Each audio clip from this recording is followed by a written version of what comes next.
khusus dengan Sayyidah Fatimah Az-Zahra kita bisa melihat misalnya tentang ayat-ayat yang berkaitan dengan misalnya ayat sholawat, ya, kemudian ayat mubahalah, ayat surat Al-Insan dan lain sebagainya. Itu sangat banyak.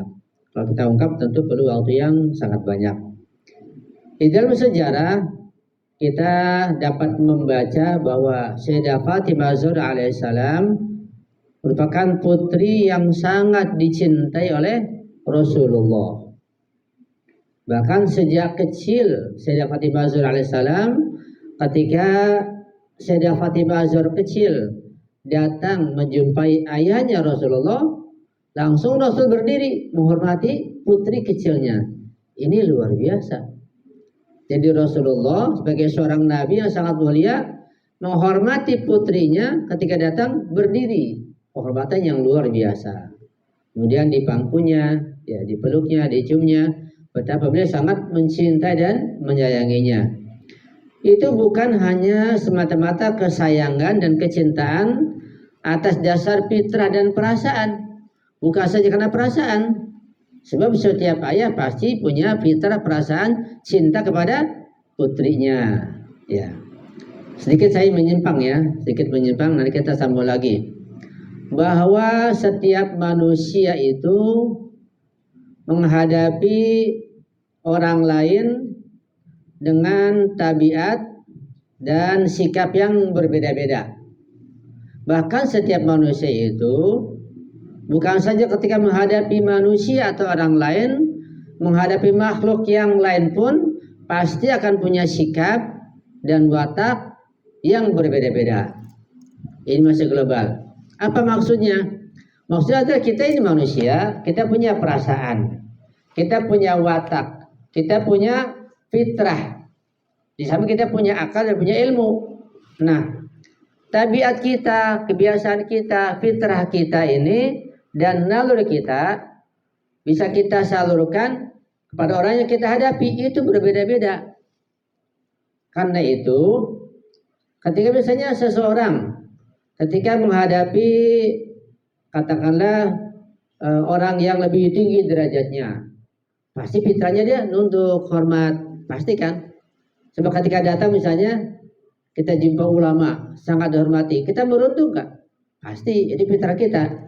Begitu. Ketika misalnya kita menghadapi datang teman kita, biasa, akrab, ketawa. Kita menghadapi orang tua kita juga hormat yang melahirkan kita.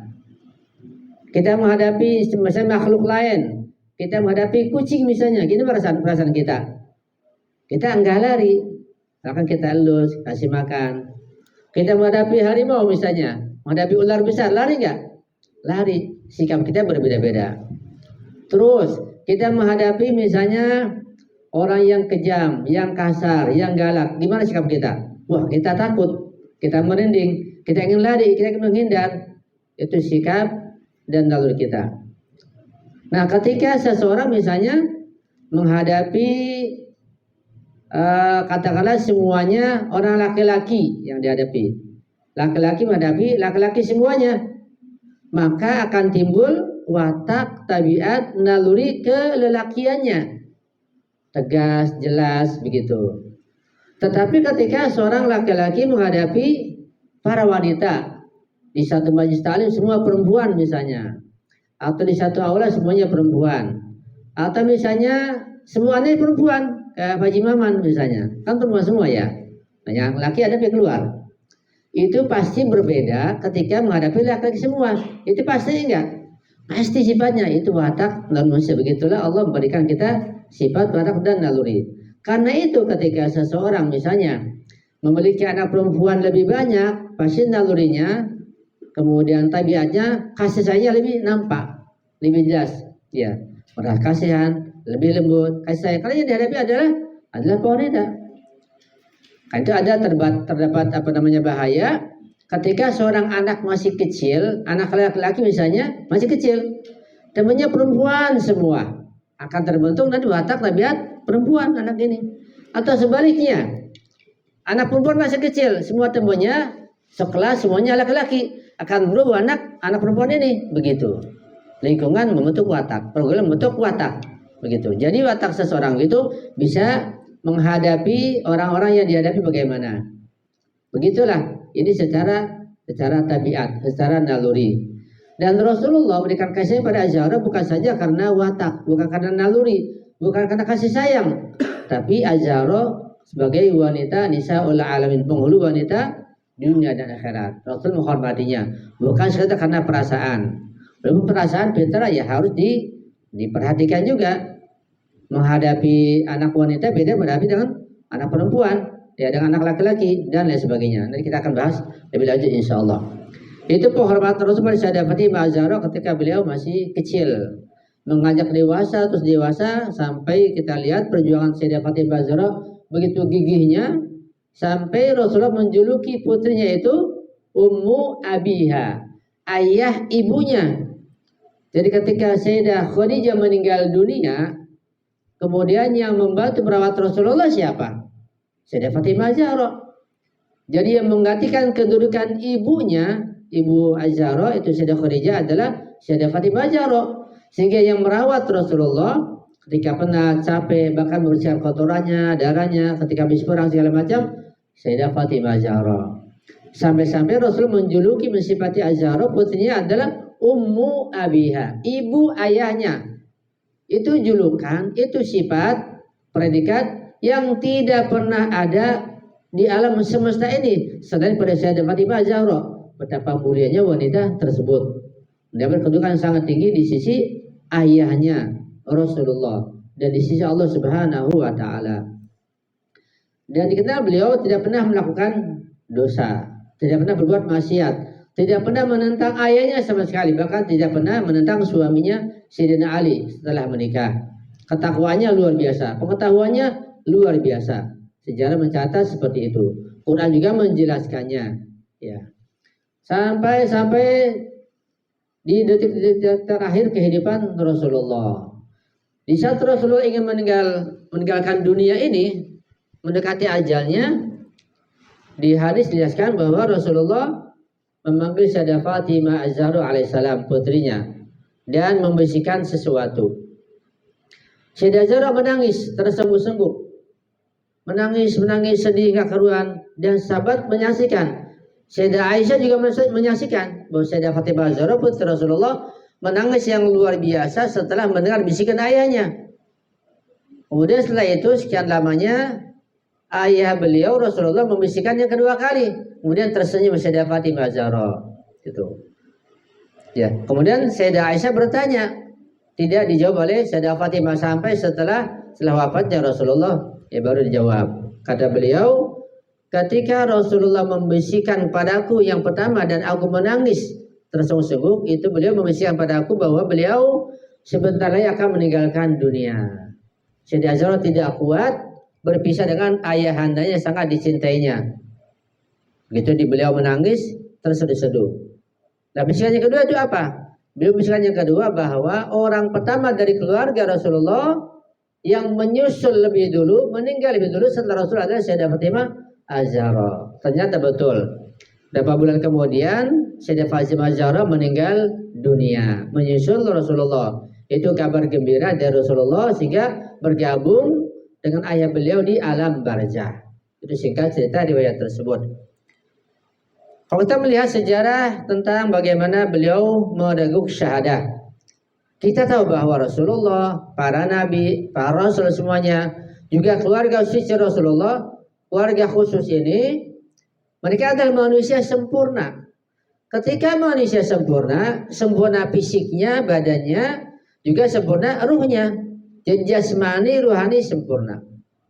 Pengetahuannya sempurna. Ketika pengetahuannya sempurna, fisiknya, ruhnya sempurna, maka tidak mungkin melakukan kesalahan. Baik kesalahan berupa dosa dan maksiat maupun kesalahan dalam hal sifatnya pekerjaan perbuatan sehari-hari. Sehingga tidak mungkin seperti Fatimah Az-Zahra alaihissalam, Rasulullah dan yang lainnya salah makan, salah minum sehingga teracuni atau kebanyakan makan begitu sehingga sakit perut, nggak mungkin.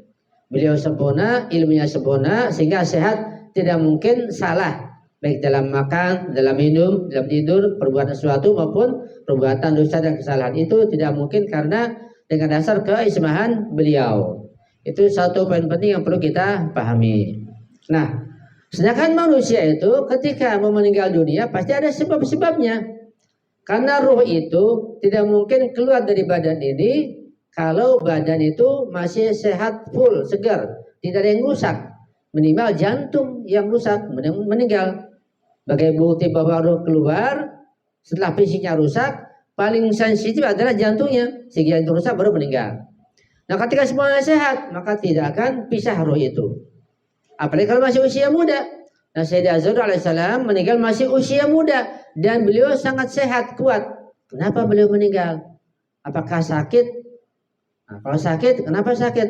Kita berpikir tidak mungkin sakit karena kesalahan dirinya. Karena keteladanan juga mungkin, beliau manusia sempurna. Pasti ada faktor luar. Nah, sejarah mencatat bahwa beliau meninggal dunia dengan cepat, masih usia muda, padahal sangat sehat, karena tulang rusuknya patah. Sejarah membuktikan. Kenapa tulang rusuknya patah? Bahkan sejarah menjelaskan bahwa beliau menggugurkan kandungan ketika hamil, yaitu janin muhsin. Kenapa? Karena ada sekelompok orang-orang yang munafikin, penjahat yang mendobrak ke rumahnya, kemudian beliau tertusuk tulang rusuknya, berdarah, tidak lama kemudian meninggal. Sebab wafat beliau adalah meninggal dunia. Ada pertanyaan, ketika sekelompok orang itu menyerang rumahnya, mendobrak pintunya, kemudian kenapa Azhar alaihissalam yang maju? Kan ada Sayyidina Ali suaminya. Bukankah laki-laki yang lebih berhak untuk maju sebagai kepala rumah tangga? Nah, di sini timbul pertanyaan. Jawabannya kembali pada tadi itu, masalah adat, fitrah, dan kebiasaan. Bahwa kebiasaan orang Arab itu, utamanya juga orang Iran dan yang lainnya, ketika ada suatu masalah, ada keributan, ada kericuhan, ada bentrokan, ketika wanita yang maju, mereka diam, nggak dilanjutkan, menghormati wanita. Itu sampai sekarang di Iran pun begitu. Ya, kalau wanita yang maju dia tidak lanjutkan. Apalagi kalau wanita yang maju wanita yang luar biasa, putri Rasulullah, punya kedudukan lebih lagi. Jangankan wanita biasa, ya, wanita yang sangat mulia, sangat agung, kalau sudah watak seorang begitu ganasnya akan diterjang juga, dilabrak juga. Tapi pada umumnya wanita biasa saja kalau berhadapan dengan laki-laki karena suatu masalah, laki diam. Karena dia nggak pengecut kalau menghadapi wanita. Dan dia akan dilabrak, dia akan diteruskan. Tapi ini yang maju adalah Sayyidatun Nisa'il Alamin, Azhar alaihissalam, putri Rasulullah. Maju ke depan pintu, kemudian tetap dilabrak oleh sekelompok orang tersebut. Ya. Dan itu perintah Rasulullah. Ketika terjadi suatu pertikaian nanti, kata Rasulullah, ya Sayyidina Ali diam, sabar, majulah Azhar untuk menggugah, untuk mengusik fitrah mereka orang Arab, supaya diam, jangan diteruskan. Nanti tidak wain sekalipun Azhar sampai begitu. Ini luar biasa. Jadi bukan Imam Ali tidak mau maju, anak perintah Rasulullah untuk menggugah fitrah mereka. Ini lebih menyelamatkan keluarga dan masyarakat. Coba, kalau Imam Ali maju apa yang terjadi? Terjadi perkelahian, tumpah darah, bisa musnah. Dan nanti masalah kaum munafikin akan mencuat dari dalam. Orang non Muslim dari Romawi, dari Majusi, dari akan menyerang, hancurlah Islam semuanya, musnahlah. Jadi dalam kaidah usul fikih atau kaidah fikih, ketika kita menghadapi dua mudarat, dua bahaya, kita pilih yang lebih ringan.